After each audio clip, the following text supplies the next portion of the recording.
সকলকে জানাই শুভ সকাল। আমার ছোট্ট সংসার চ্যানেলে সবাইকে অনেক অনেক স্বাগত। আমি সোমা। আজ আবারও চলে এলাম তোমাদের সামনে নতুন গল্পের সাথে। কেমন আছো তোমরা? কমেন্টে বলতে মনে হয় ভুলে যাচ্ছ। আমি কিন্তু বেশ ভালো আছি। আজকে একদম সকাল সকাল উঠে পড়েছি। আর আজকে এত সকালে উঠে পড়েছি মনে হচ্ছে যেন আমি কোথাও ঘুরতে যাব, সেই জন্য তাড়াতাড়ি উঠে পড়েছি। তা যাই হোক, সকালের সব কাজ আমার কমপ্লিট হয়ে গেছে। না, সব কাজ কমপ্লিট হয়ে গেছে বলবো না, এখনও তো রান্না আর পুজোটা বাকি আছে। তা যাই হোক, আমার এদিকে স্নান করে পুজো করা কমপ্লিট হয়ে গেল। আজ শুক্রবার, তাই বাড়িতে আমিষ রান্না হবে, মাছ না হলে মাংস। মাংসটা হবে না, মাছটাই হওয়ার বেশি চান্স আছে। আর এদিকে সকালে আজকে রুটি বানাইনি জলখাবারের জন্য, সবাই মুড়ি খেয়েছে, আমিও মুড়ি খেয়ে নিয়েছি। প্রতিদিন রুটি খেতে কি আর ভালো লাগে? কারই বা মন চায় রুটি খেতে। পুজোটা সেরে আজকে সকাল সকালই কাপড়গুলো কেচে দিয়েছিলাম। ওই দেখেছো গতকাল এর ভিডিওতে বিছানায় কেমন পিঁপড়েতে ধরেছিল, সেই জন্য সকাল সকালই কেচে দিয়েছি। আর বাবুর কটা জামা ছিল আর এখন ঘড়িতে এই 8টা মতো বাজে। মেঘলা, এখন আজকে মনে হচ্ছে রোদ বেশি দেবে না, মেঘলা হয়ে আছে। এখন শুধু বিছানার চাদরটা দিয়ে দিলেই হবে। বিছানার চাদরটা দেওয়ার পর নিচে চলে যাব রান্না করতে। কাজগুলো যেহেতু তাড়াতাড়ি হয়ে গেল, সেই জন্য কাপড়টাও কেচে দিলাম। যত তাড়াতাড়ি কেচে দিলাম তাহলে তাড়াতাড়ি শুকিয়ে যাবে, আর সেই জন্য আর কোনো সমস্যা থাকবে না। তো চলো, আজকের ভিডিওটা তোমরা দেখতে থাকো আর লাইক অবশ্যই করো। নিচে চলে এলাম, রান্না করব এখন ঝিঙের তরকারি। আর কি হচ্ছে দেখা যাক, কি রান্না করব। ঝুড়িতে ছিল কটা ঝিঙে, এই কটা ঝিঙেই রান্না করব।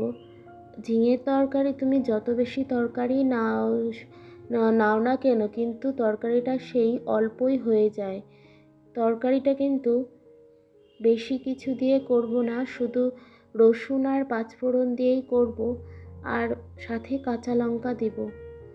ঝিঙেটা কাটতে গিয়ে কিন্তু আমার কোনো অসুবিধা হয়নি, কারণ হচ্ছে যে কচি ঝিঙেগুলো ছিল।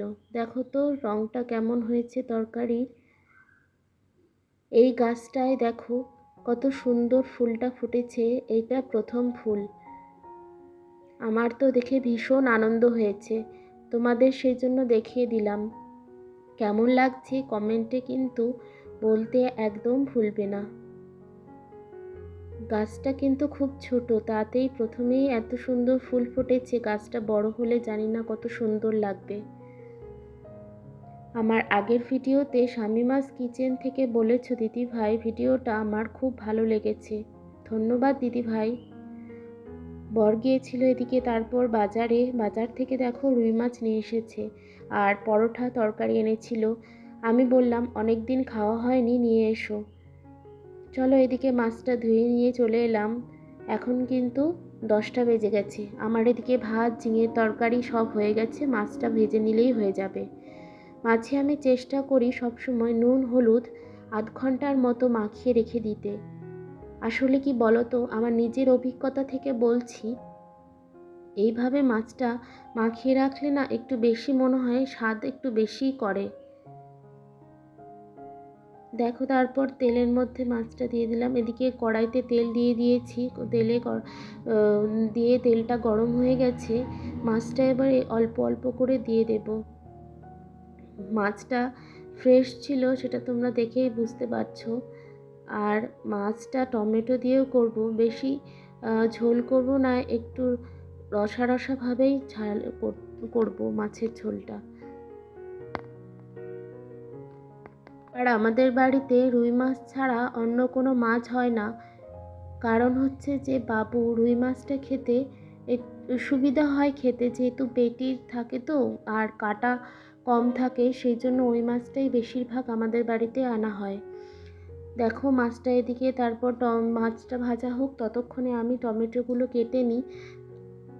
তোমরা আমার টমেটো কাটা দেখে হেসে ফেলতে পারো, তবে বলতে আমার লজ্জা লাগছে, আমি ছুরি দিয়ে ভালো করে সবজি বেশি কাটতে পারি না।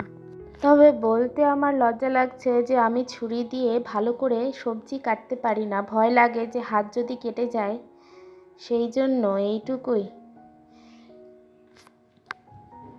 দেখো গল্প করতে করতে আমার মাছ রান্না এদিকে কমপ্লিট হয়ে গেছে। আজকের ভিডিওটা কেমন লাগলো অবশ্যই বলবে। ভালো লাগলে সাবস্ক্রাইব, লাইক করো, আর এইভাবে পাশে থেকো, ভালোবাসা দিও।